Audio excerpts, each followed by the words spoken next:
راهل و خلف صالحش قائد اعظم شهید و عظیم الشان حضرت آیت الله العظما امام خمینی، حضرت آیت الله العظما امام خامنه ای درود میفرستیم.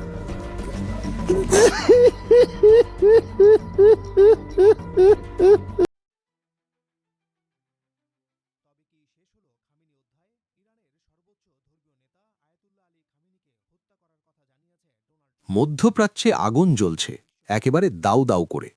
ইরানের সর্বোচ্চ নেতা আলী খামেনেই নিহত হয়েছেন এমন দাবিতে তোলপাড় পুরো অঞ্চল।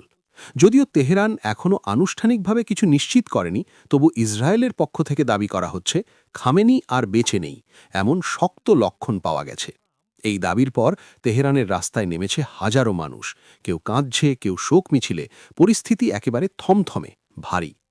কয়েক মাসের পরিকল্পনার পর শনিবার ২৮ ফেব্রুয়ারি সকালে ইরানে হামলা চালায় ইসরায়েল ও ইউনাইটেড স্টেটস। সংশ্লিষ্ট কর্মকর্তারা বলছেন এই অভিযান একদিনে থামার নয়, বরং কয়েক দিন ধরে চলতে পারে। মানে সামনে আরও বড় ঝড়ের আশঙ্কা। হামলার পরপরই পাল্টা জবাব দিয়েছে Iran. Islamic Revolutionary Guard Corps বা আইআরজিসি নিশ্চিত করেছে তারা ইসরায়েলের দিকে ক্ষেপণাস্ত্র ও ড্রোন ছুড়েছে। শুধু তাই না, আরব দেশগুলোতে থাকা মার্কিন সামরিক ঘাঁটিতেও হামলা চালানো হয়েছে বলে দাবি করা হচ্ছে।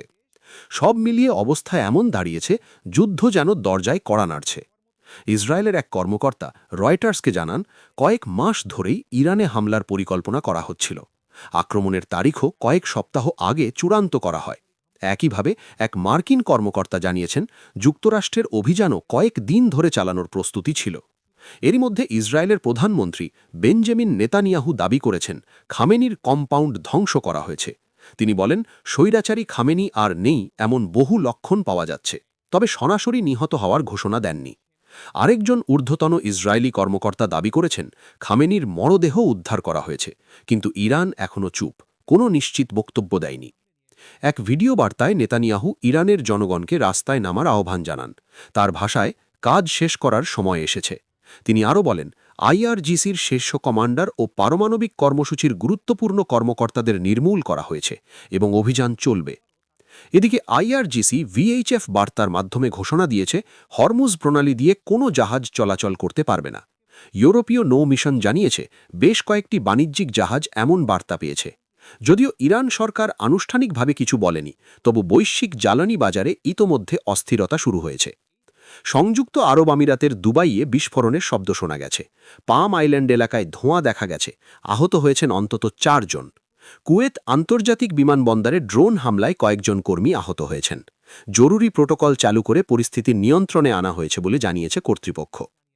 ইসরায়েলি হামলায় ইরানের প্রতিরক্ষামন্ত্রী আমির নাসির জাদেহ ও আইআরজিসির স্থল শাখার কমান্ডার মোহাম্মদ পাকপুর নিহত হয়েছেন বলে বিভিন্ন সূত্রে জানা গেছে। তবে তেহরান এখনও আনুষ্ঠানিক ঘোষণা দেয়নি। ইরানের পররাষ্ট্রমন্ত্রী আব্বাস আরাকজি হুঁশিয়ারি দিয়ে বলেছেন এই হামলা বিনা জবাবে যাবে না। তিনি দাবি করেন ইরানের কাছে এমন অস্ত্র আছে যা যুক্তরাষ্ট্র পর্যন্ত পৌঁছাতে পারে।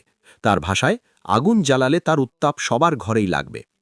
দক্ষিণ ইরানের মিনাব শহরের একটি বালিকা প্রাথমিক বিদ্যালয়ে হামলায় নিহতের সংখ্যা বেড়ে ৫৩ জনে দাঁড়িয়েছে বলে জানিয়েছে ইসলামিক রিপাবলিক নিউজ এজেন্সি। আহত আরও অন্তত ৬০ জন। এই ঘটনায় তীব্র ক্ষোভ ছড়িয়ে পড়েছে দেশজুড়ে। আরাকজি বলেন, নিষ্পাপ শিশুদের রক্ত বৃথা যাবে না। রাশিয়াও কড়া প্রতিক্রিয়া জানিয়েছে। রুশ পারমাণবিক সংস্থা রসোটন ইরান থেকে ৯৪ জন কর্মী সরিয়ে নিয়েছে। রাশিয়ার পররাষ্ট্র মন্ত্রক বলেছে যুক্তরাষ্ট্র ও ইসরায়েল মধ্যপ্রাচ্যকে গভীর সংকটে ঠেলে দিচ্ছে। মার্কিন রাজনীতিতেও প্রতিক্রিয়া দেখা গেছে। Senator Edward Markey president Donald ট্রাম্পের পদক্ষেপকে অবৈধ ও অসাংবিধানিক বলেছেন। তার মতে, কংগ্রেসের অনুমোদন ছাড়া এমন হামলা বিপজ্জনক নজির। ইসরায়েল তাদের অভিযানের নাম দিয়েছে রোরিং লায়ন। এর পাল্টা হিসেবে ইরান বলছে শত্রুর চূড়ান্ত পরাজয় না হওয়া পর্যন্ত অভিযান চলবে। তেল আবিবে বিস্ফোরণের খবর পাওয়া গেছে। উত্তর ইসরায়েলে একটি বহুতল ভবন ক্ষতিগ্রস্ত হয়েছে। তেহরানে মোবাইল নেটওয়ার্ক বিঘ্নিত, আকাশসীমা বন্ধ। ইউনিভার্সিটি স্ট্রিট ও জমহুরি এলাকায় ক্ষেপণাস্ত্র আঘাতের খবর দিয়েছে স্থানীয় সংবাদ মাধ্যম। মানুষ নিরাপদ আশ্রয়ের খোঁজে ছুটছে। এক কথায়, ভয় আর অনিশ্চয়তা চারদিকে। সব মিলিয়ে পরিস্থিতি একেবারে টান টান। কথায় আছে, আগুন নিয়ে খেললে হাত পুড়বেই। এখন প্রশ্ন, এই আগুন কি শুধু সীমান্তে থামবে নাকি পুরো মধ্যপ্রাচ্যকে জড়িয়ে ফেলবে এক দীর্ঘ ভয়াবহ যুদ্ধে? বিশ্ব তাকিয়ে আছে, পরবর্তী চাল কার? ইসরায়েলের হামলায় ইরানের প্রতিরক্ষামন্ত্রী ও বিপ্লবী গার্ডসের শীর্ষ কমান্ডার নিহত এমন দাবি করেছে রয়টার্স।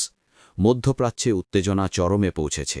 কয়েক মাসের পরিকল্পনার পর শনিবার সকালে ইরানে একযোগে হামলা চালিয়েছে ইসরায়েল ও ইউনাইটেড স্টেটস। সংশ্লিষ্ট কর্মকর্তাদের বরাতে জানানো হয়েছে, এই অভিযান একদিনে থামার সম্ভাবনা নেই, বরং কয়েকদিন ধরে তা চলতে পারে। হামলার পরপরই ইরানের ইসলামী বিপ্লবী গার্ড বাহিনী পাল্টা প্রতিক্রিয়া জানায়। ইসলামিক রেভলিউশনারি গার্ড কর্পস বা আইআরজিসি নিশ্চিত করেছে যে তারা ইসরায়েলের দিকে ক্ষেপণাস্ত্র ও ড্রোন নিক্ষেপ করেছে। ইসরায়েলের এক কর্মকর্তা জানান, কয়েক মাস ধরে এই হামলার পরিকল্পনা করা হয়েছে এবং আক্রমণের তারিখ কয়েক সপ্তাহ আগেই চূড়ান্ত করা হয়। একই সঙ্গে এক মার্কিন কর্মকর্তা বলেন, ইরানের বিরুদ্ধে যুক্তরাষ্ট্রের সামরিক অভিযান কয়েকদিন ধরে চালানোর প্রস্তুতি রয়েছে। হামলার জেরে পুরো ইসরায়েলে জরুরি অবস্থা ঘোষণা করা হয়েছে। স্থানীয় সময় সকাল 8:15টার দিকে দেশ জুড়ে সতর্কতামূলক সাইরেন বেজে ওঠে। সম্ভাব্য পাল্টা ক্ষেপণাস্ত্র হামলার আশঙ্কায় জনগণকে নিরাপদ আশ্রয়ে যাওয়ার নির্দেশ দেওয়া হয়। সংঘাতের প্রভাব ছড়িয়ে পড়েছে উপসাগরীয় অঞ্চল জুড়েও। সংযুক্ত আরব আমিরাতের দুবাইয়ে বিস্ফোরণের শব্দ শোনা গেছে। প্রত্যক্ষদর্শীদের বরাতে জানা যায়, পাম আইল্যান্ড এলাকায় ধোঁয়া ও আগুনের কুণ্ডলী দেখা গেছে। একই সময় কুয়েত আন্তর্জাতিক বিমানবন্দরে ড্রোন হামলার ঘটনা ঘটে। কুয়েতের বেসামরিক বিমান চলাচল কর্তৃপক্ষ জানিয়েছে, কয়েকজন কর্মী সামান্য আহত হয়েছেন এবং যাত্রী টার্মিনালের কিছু অংশে ক্ষয়ক্ষতি হয়েছে। মুখপাত্র আবদুল্লাহ আল রাজি বলেন, জরুরি প্রোটোকল কার্যকর করে দ্রুত পরিস্থিতি নিয়ন্ত্রণে আনা হয়েছে। এদিকে ইসরায়েলি বিমান হামলায় ইরানের প্রতিরক্ষামন্ত্রী আমির নাসিরজাদে এবং আইআরজিসির স্থল শাখার কমান্ডার মোহাম্মদ পাকপুর নিহত হয়েছেন বলে একাধিক সূত্রের বরাতে জানিয়েছে রয়টার্স। তবে তেহরান এখনও আনুষ্ঠানিকভাবে এই মৃত্যুর খবর নিশ্চিত করেনি। ইরানের পররাষ্ট্রমন্ত্রী আব্বাস আরাকচি জানিয়েছেন, হামলায় কয়েকজন কমান্ডার নিহত হওয়ার আশঙ্কা রয়েছে, তবে তিনি দাবি করেন অধিকাংশ শীর্ষ কর্মকর্তা নিরাপদ আছেন। একই সঙ্গে তিনি হুঁশিয়ারি দেন, হামলা বন্ধ না হলে ইরান কঠোর জবাব দেবে এবং তাদের কাছে এমন অস্ত্র রয়েছে যা যুক্তরাষ্ট্র পর্যন্ত পৌঁছাতে সক্ষম। ওয়াশিংটনেও এ নিয়ে রাজনৈতিক প্রতিক্রিয়া দেখা দিয়েছে।